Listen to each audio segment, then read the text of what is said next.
ওয়াসাহবিহি ওয়াহলি বাইতি আজমাইন। বাংলাদেশ খেলাফত মজলিস কর্তৃক আয়োজিত গণভোটের রায় বাস্তবায়নের দাবিতে আজকের এই বিশাল সমাবেশের সম্মানিত সভাপতি, আমিরে মজলিস, মজলুম জননেতা, আধিপত্যবাদের বিরুদ্ধে উচ্চকিত কণ্ঠ, প্রিয় সহযোদ্ধা জনাব আল্লামা মামুনুল হক, মঞ্চে বসা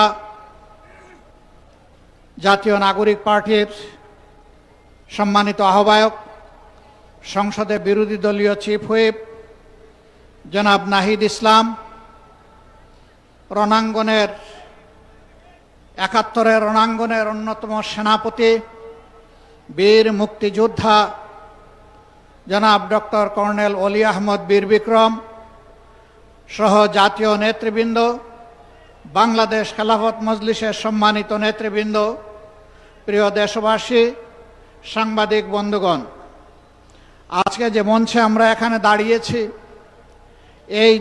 এই মঞ্চের সাথে দুইটা জিনিস কখনো যাবে না। একটা আধিপত্যবাদ আর একটা ফেসিবাদ। এই দুইটাকে এই মঞ্চ কখনো কবুল করবে না, বরদাস্ত করবে না। এই মঞ্চে যারা বসে আছেন তারা জাতির স্বার্থে দেশপ্রেম বুকে ধারণ করার কারণে জ্বলে জ্বলে তিলে তিলে তারা প্রমাণ করেছেন, জীবন দেব, অন্যায়ের কাছে মাথা নত করব না। আফসোস,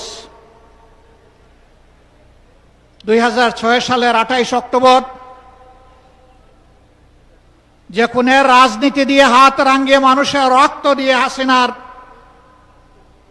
রাজনীতির নূতন উত্থান হয়েছিল, তাদের হাতে একসময় যারা সকলেই মজলুম ছিলাম, রাজপথে আন্দোলন করেছি, সংগ্রাম করেছি, তাদেরই একটা অংশ আজকে সরকারে যাওয়ার পরে অতীতের সব কিছু ভুলে গিয়েছে। কেন আজকে এই দাবি বাস্তবায়নের জন্য আমাদেরকে সোহরাওয়ার্দী উদ্যানে আসতে হলো?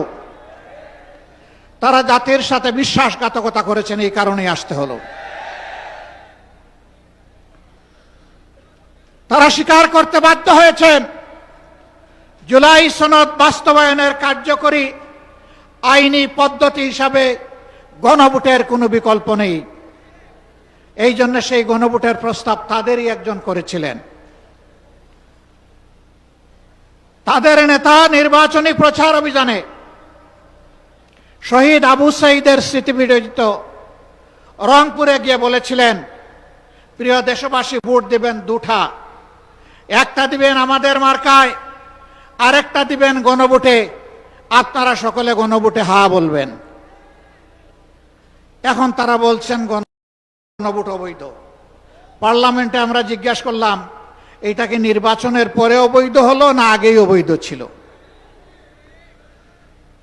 তারা কোনো সময় বলেন আমরা 4টার মধ্যে 3.5টা মানি, কোনো সময় বলেন যে পুরাটাই অবৈধ। আমরা বলেছি পার্লামেন্টে, আপনারা দেখেছেন, একই আদেশে 2টা ভোট, গোশত হালাল কিন্তু শুরুয়া জুল হারাম। এ সুবিধাবাদী মানসিকতা। আমাদের সম্মানিত সহকর্মী এবি পার্টির চেয়ারম্যান বলেছেন, যারা রায় অস্বীকার করেছিলেন তাদের পরিণতি ভালো হয়নি। আমরা বলি সেই মুক্তিযুদ্ধকেই সম্মান করে আবার রায়টা মেনে নেন।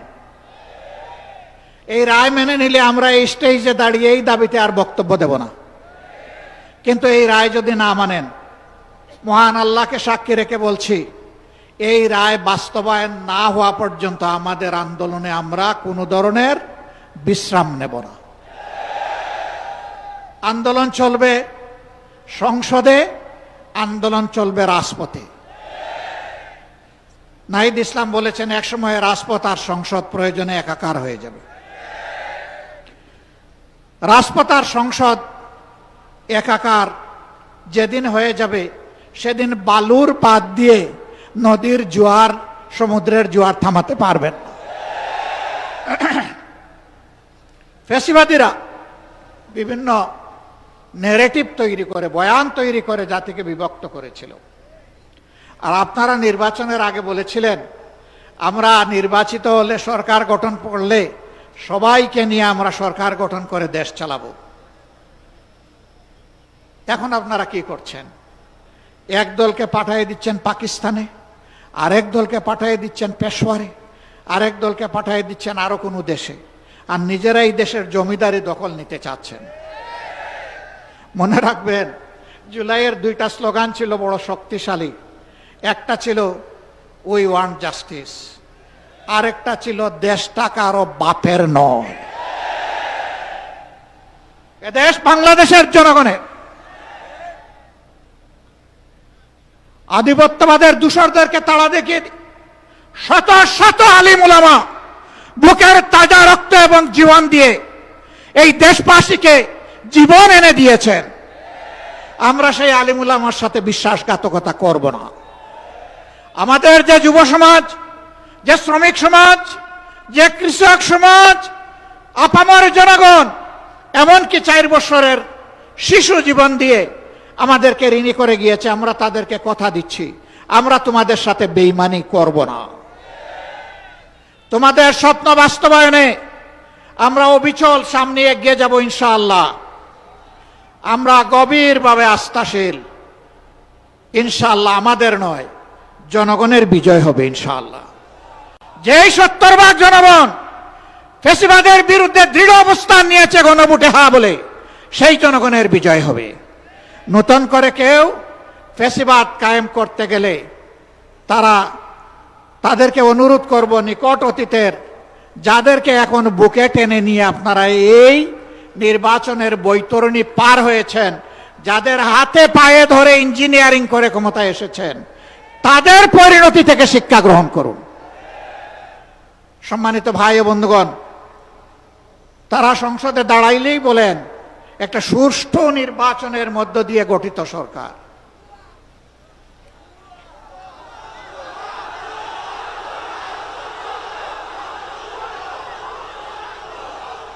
সরকার যদি সুষ্ঠু নির্বাচনেই গঠিত হয় তাহলে বারবার দাঁড়াইয়া বলতে হয় কেন? ম্যাকিয়াভেলির একটা কথা আছে, তুমি যদি কোনো মিথ্যাকে এস্টাবলিশ করতে পারো তাহলে একবার বললে হবে না, শতবার বলতে থাকো। হ্যাঁ, ইতিমধ্যেই রাজসাক্ষী 2 জন পাওয়া গেছে। একজন সাবেক সরকার, এই ইন্টারিম গভর্নমেন্টের একজন উপদেষ্টা, তিনি বলেছেন আমরা ওদেরকে মেইন স্ট্রিম হতে দেইনি, ওরা পাওয়ার কথা ছিল 168, আমরা এদেরকে নামিয়ে এনেছি 68-তে। তাইলে তিনি স্বীকার করে নিয়েছেন যে একটা নিরপেক্ষ সরকারের অংশ হয়ে তিনি দেশবাসীর সাথে বিশ্বাসঘাতকতা করেছেন। তিনি বলেন নাই যে আমি নামিয়ে এনেছি, বলেছেন আমরা নামিয়ে এনেছি, বহু বচন। তাইলে বাকি বচনগুলা কারা? এদের চেহারাও জাতির সামনে আপনি একটু বলে দেন, একা এ দায় নিবেন কেন? আরেকজন সংসদের ভিতরে স্থানীয় সরকার পল্লী উন্নয়ন প্রতিমন্ত্রী, তিনি বলেছেন যুবকরা ছাত্ররা আন্দোলন করে ফ্যাসিবাদের পতন ঘটিয়েছে, আমরাও ছিলাম। তবে ডক্টর মোহাম্মদ ইউনূস ক্যাপ্টেইনের হাতে লন্ডনে গিয়ে পতাকা দিয়ে এসেছেন, ক্যাপ্টেইনের হাতে নাকি ট্রফি দিয়ে এসেছেন। ট্রফি যদি আগেই ক্যাপ্টেইনের হাতে চলে যায় তাহলে এটা ছিল নির্বাচন নামের তামসা।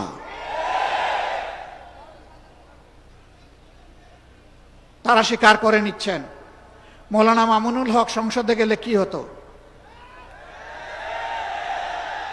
যা হতো এর ভয়েই তাকে আটকে দেওয়া হয়েছে। কয়দিন, কতদিন আটকাবেন? ইনশাআল্লাহ দেশপ্রেমিকরাই বাংলাদেশ আগামীতে পরিচালনা করবে ইনশাআল্লাহ। তৈরি হন, লড়াই চলবে, থামবো না, চালিয়ে যাব। জনগণের অধিকার আদায় না হওয়া পর্যন্ত জীবন যাবে, কিন্তু মাথা নত করব না ইনশাআল্লাহ। আজকের এই সমাবেশ থেকে আমরা আরেকবার প্রতিজ্ঞা নিলাম, ইনশাআল্লাহ জুলাইকে সম্মান করব, বুকে ধারণ করব, জুলাইয়ের সাথে বেঈমানি করব না। আর জুলাইয়ের সাথে যারা বেঈমানি করবে তাদেরকে ছাড় দিয়ে কথা বলা হবে না। বিশেষ করে যুবকদেরকে অনুরোধ করব, তৈরি হন। বলবেন আর কতবার জীবন দেব? দেশের জন্য যতবার প্রয়োজন আমিও তোমাদের কাতারে দাঁড়িয়ে বলছি, আমিও যুবক, জীবন দিতেই থাকবো ইনশাআল্লাহ। বিড়ালের মতো বাঁচতে চাই না, 100 বৎসর 1000 বছর, সিংহের মতো বাঁচতে চাই 1 সেকেন্ড। এর মাঝে আর কোনো কম্প্রোমাইজ হবে না ইনশাআল্লাহ। আধিপত্যবাদের কোনো ষড়যন্ত্র বরদাস্ত করা হবে না, সব কিছুকে ছিন্ন ভিন্ন করে দেওয়া হবে ইনশাআল্লাহ। সবাইকে আবারও আরেকটি অনিবার্য লড়াইয়ের জন্য প্রস্তুতি নেওয়ার আহ্বান জানিয়ে আমার বক্তব্য এখানেই শেষ করছি। আল্লাহ হাফেজ। বাংলাদেশ জিন্দাবাদ। বাংলাদেশ খেলাফত মজলিস জিন্দাবাদ। আসসালামু আলাইকুম ওয়া রাহমাতুল্লাহ।